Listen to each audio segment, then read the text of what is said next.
December 6, 1972.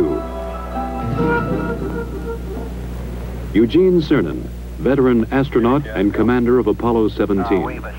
He would be the last Apollo astronaut to stand on the surface of the moon. Dr. Harrison Schmitt, better known as Jack. He would be the first geologist to set foot on an alien world.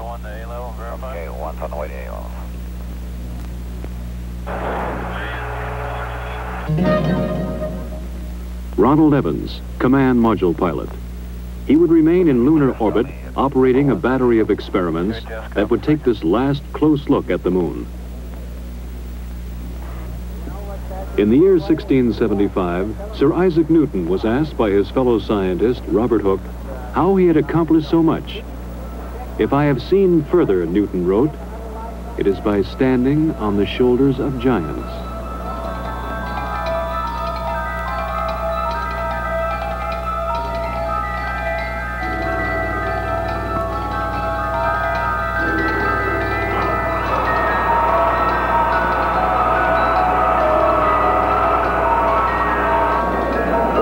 Propellant tanks have been pressurized.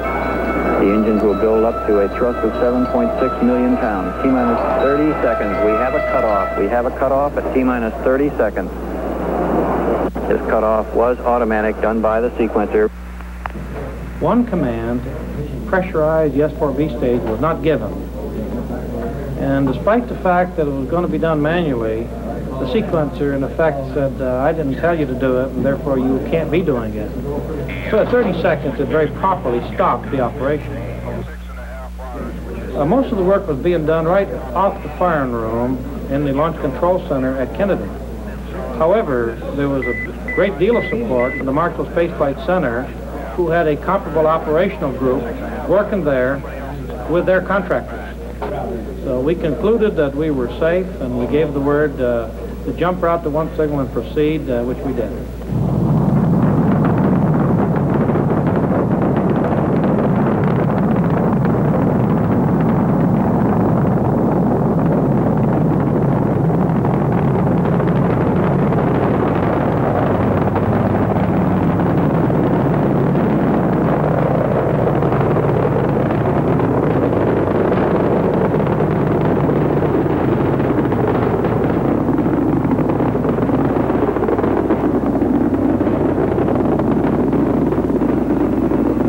Houston, you are go for orbit. Go for orbit. Those are kind words, Robert. We're go for orbit here.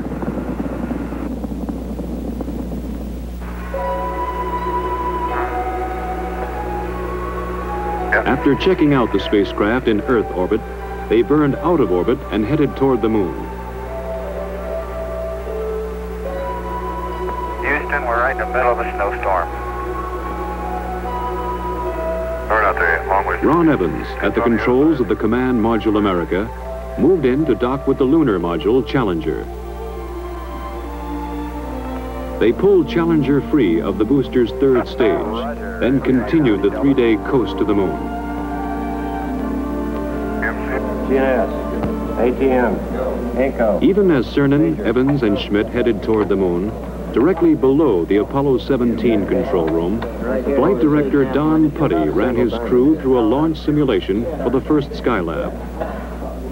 As you're probably well aware, we are still working on other programs, Skylab being the prime effort starting in the spring of next year. We're also working on the cooperative mission with the Russians, which will take place in 1975.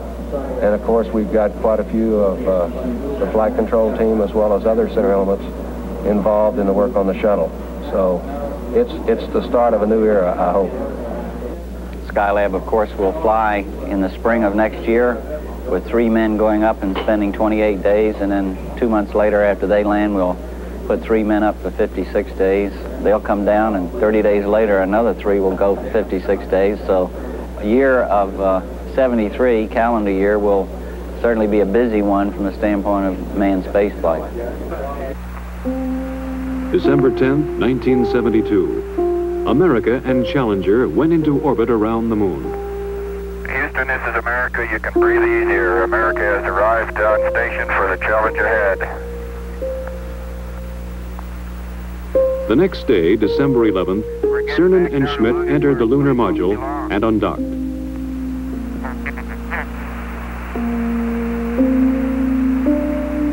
You look just as pretty in Earth light as you do in sunlight.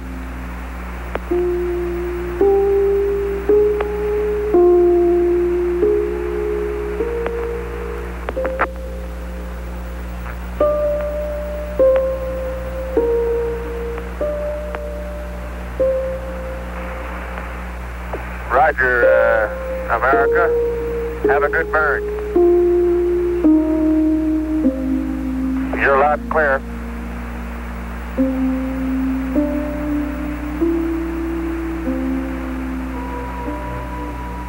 With the command module in the distance, they passed over their landing place, a valley in an area of the moon called Taurus Littrow. Here they hoped to find the youngest material yet sampled and direct evidence of lunar volcanoes.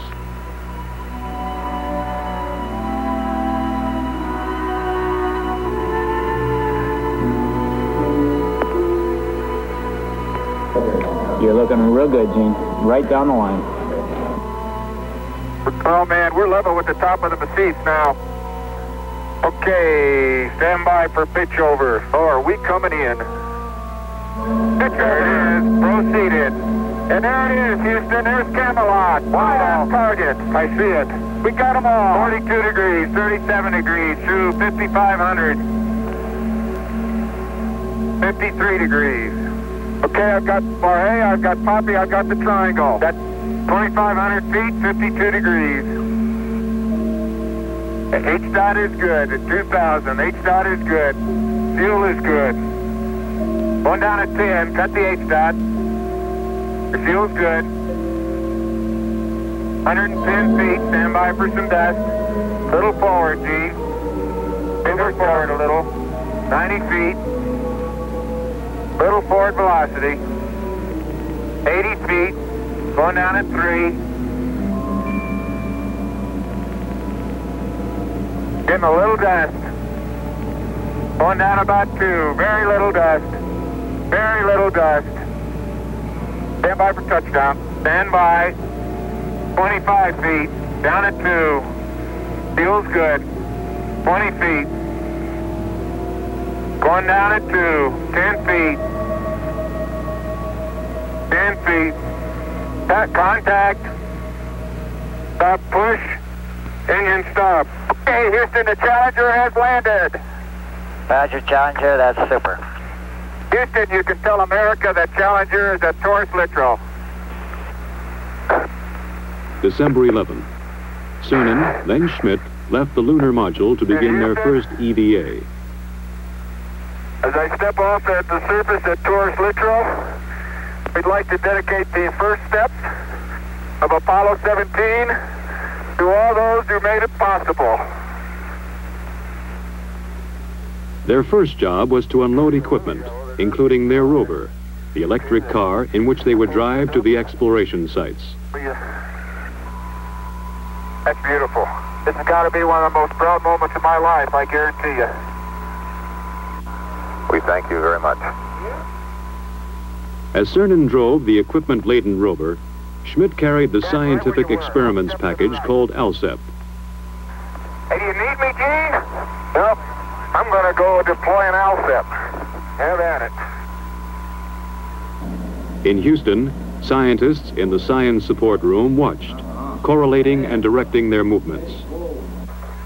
Okay, Bob, I've got my tools of the trade right here.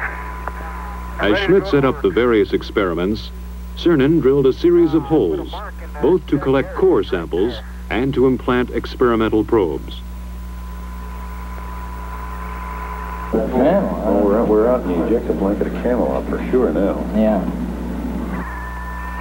Man, it didn't feel like this stuff was that hard.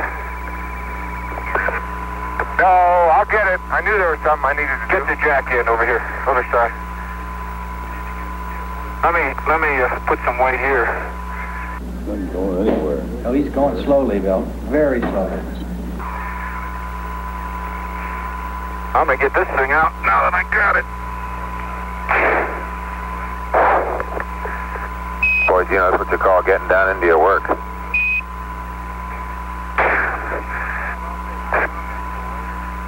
29 and a half. Yeah, that's 29 and a half minutes from now, but remember, they left this side a little bit late. There it is. Okay. Jim, you better make it clear to Parker that we got to pull out. On the moon and on the Earth, they were fighting time now.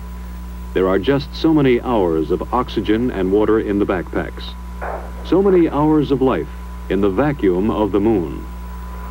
We're up in this area. There you go. Watch that cable. Cable. Oh! Cable. Watch the cable. Cable number one.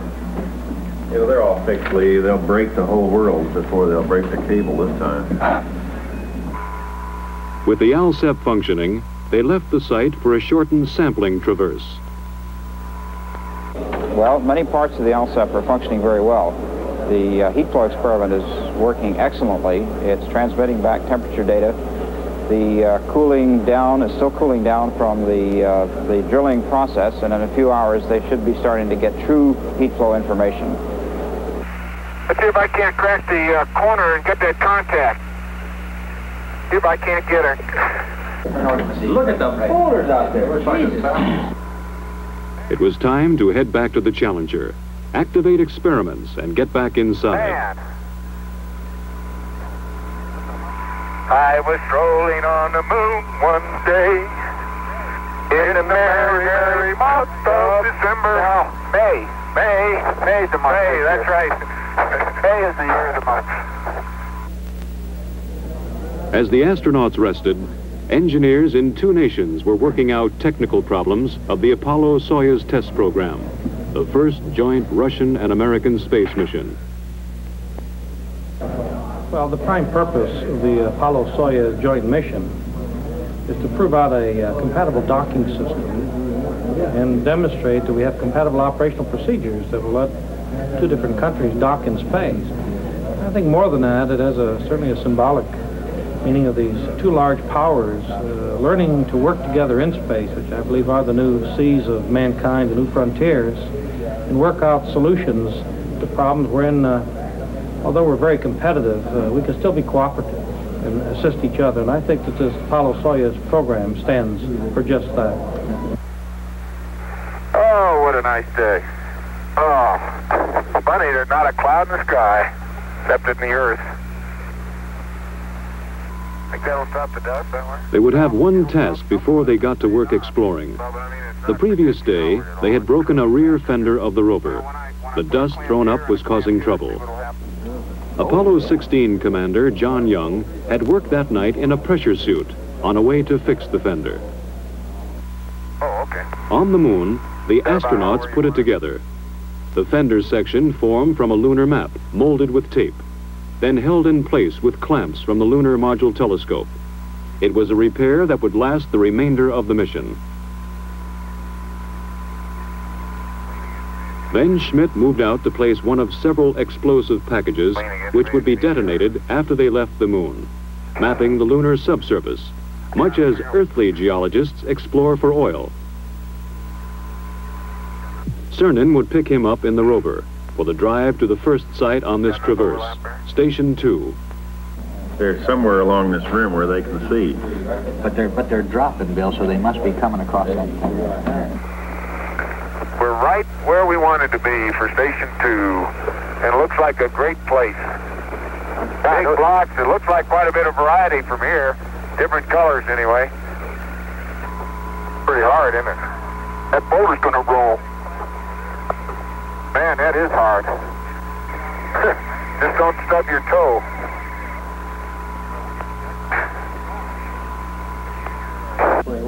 The foreground features are somewhat different, simply because they were farther up under the hill, I think. But otherwise, that's remarkable. Powdery, it's obviously very cohesive because the bottom of the core is not smooth. It's very jaggedy and fragmental-like. Gene's finished with the core tube, then we should be able to go. If we get that Get all of that?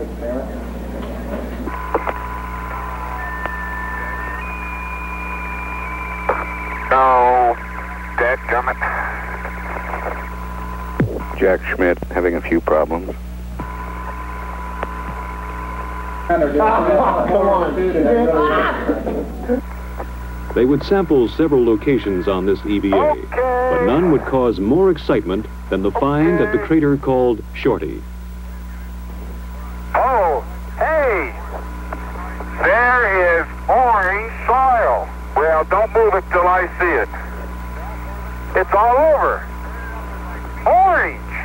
Don't move it till I see it. I've stirred it up with my feet. Hey, it is! I can see it from here. It's orange. That's the volcanic mix. Somebody unplugged silver. Fantastic, sports fans. It's trench time. Jack, that is really orange. I think it's the most exciting we have come across since the beginning of the Apollo program. I believe that it's going to be the most rewarding of all the finds on Apollo. Light gray material on either side. Oh man, that's incredible. Okay, Gene, we're going to have to, that's incredible. You need to get a down sun color. There isn't enough time, Tony, to do it, no matter which way you want to do it. We need more time. We may have to slip. We have to slip 5 in a little bit. He's getting about 3 centimeters of wax. They got to leave at a certain time regardless of what we got. Willing to give up all the light mantle stuff. They had to leave Shorty Crater and its orange soil and push on. Time, the enemy of the lunar investigator on the moon and on Earth. I can't believe we sampled the whole... I can't believe we sampled the whole thing right on. The precious minutes had run out. Return to the rover, drive back to the Challenger, close out EVA-2. We'd like you to leave immediately. Okay. My golly, this time goes fast. As the last Apollo crew worked on the moon, the engineers on Earth prepared for tomorrow's day in space.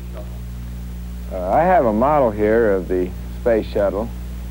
As you see, it resembles a double-wing airplane on top of a propulsion system. The system is going to be designed so all of the costly parts are reusable. Now that we're beginning to understand space, we're beginning to understand the potential, the economic potential, the need is to bring larger arrays of instrumentation up in space. There's a need to provide man with a real capability to work up in space. Okay, Bob, I'm on the pad, and it's about 4:30 a Wednesday afternoon as I step out onto the plains of Torres Littoral. Beautiful valley. December 13th. Yesterday, they had explored the south end of the valley. Today, they would go north. Yeah, well, let's ask for an extension. Hey, Jim, this is the last time for you to really go to bat for us, Jim. We know you'll do it for us. Send an extension for that outfit. Holy smoly! Why are we on a slope? You okay? Man, that's rough country in there, isn't it? Well, you're looking across Henry. And let me see what it is. Apollo science will continue, and I'm sure, you might say, the mysteries will continue to come out for many years to come. But of this I'm sure. Man has learned that space is his to explore, and man will return to space to explore, to the moon and beyond.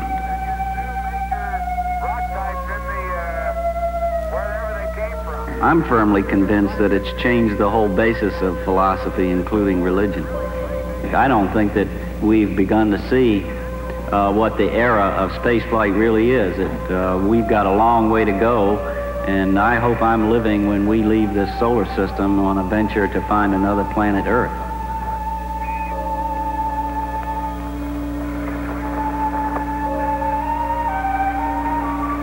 You know, Jack, when we finish with Station 8, we will have covered this whole valley from corner to corner. That was the idea. Once more, it was time. Gene Cernan and Jack Schmitt returned to the rover to drive back to Challenger. But before they left the surface of the moon, there would be a brief ceremony. It's a rock composed of many fragments, of many sizes, and many shapes. When we return this rock, or some of the others like it, to Houston, we'd like to share a piece of this rock with so many of the countries throughout the world. We hope that this will be a symbol of what our feelings are, what the feelings of the Apollo program are, and a symbol of mankind that we can live in peace and harmony in the future.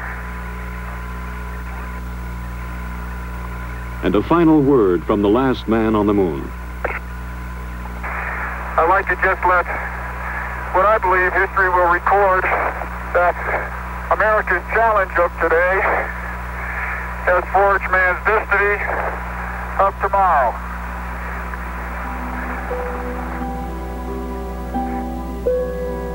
While Cernan and Schmitt closed out the last moonwalk and prepared for tomorrow's liftoff, Ron Evans worked on in orbit. Photograph, observe, describe. Keep operating the cameras and experiments in the Science Experiments Bay. In orbit, as on the surface, the seconds are precious. Possibility at this stage. How is the experiment working now? Working extremely well. We're looking for subsurface geologic structure in the broad sense, layering, for example. This is the infrared scanning radiometer. What does that do? The radiometer measures the temperature of the moon and makes an accurate map of the temperature beneath the spacecraft. It is working with tremendous success. One other thing, how is the experiment working mechanically as far as the man and the machine? The experiment itself, the hardware is working perfectly, precisely the way it was supposed to work. Everything is functioned properly. An important part of the experiment is it requires the man to operate it. 99, proceeded, 3, 2, 1, ignition. Right away, Houston. That's your good. Ag thought. Good over. Roger, you have good thrust.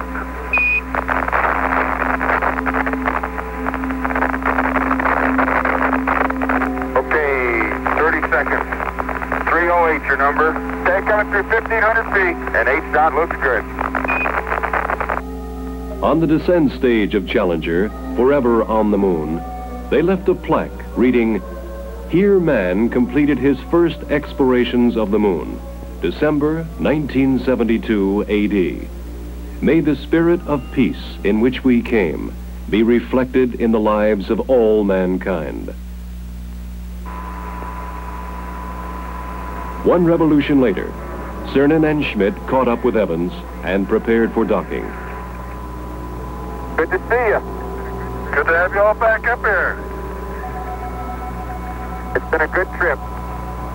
Man, that Challenger's a beautiful vehicle. You betcha. December 16th. Burn out of lunar orbit and head home to Earth. Houston, America has found some fair winds and following seas, and we're on our way home. Hey, this is great. Talk about being a spaceman. This is it. December 17th, 170,000 miles from Earth. Ron Evans left the command module. Hello, Mom.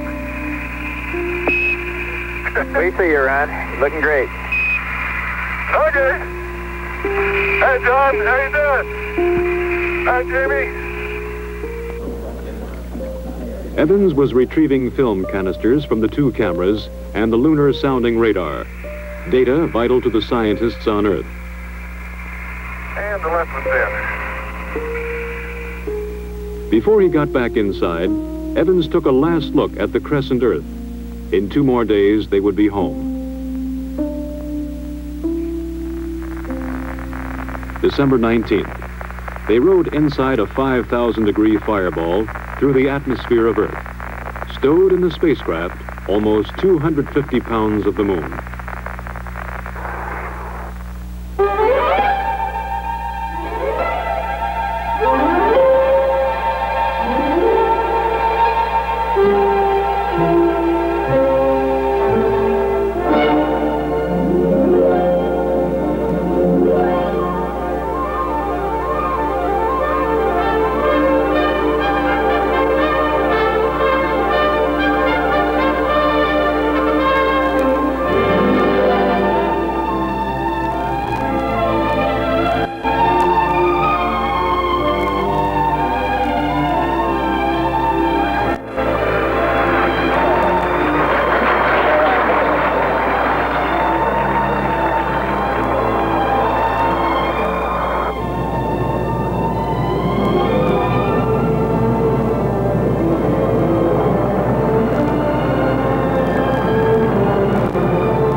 This closes a golden chapter in the age of space exploration.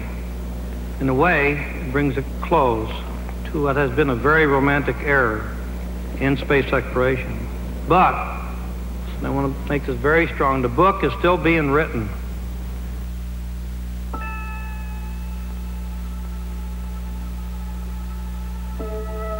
The moon, a lonely world in the absence of man. But here we have left our mark, a signature attesting a legacy to future generations. We stood on the shoulders of giants and touched the moon.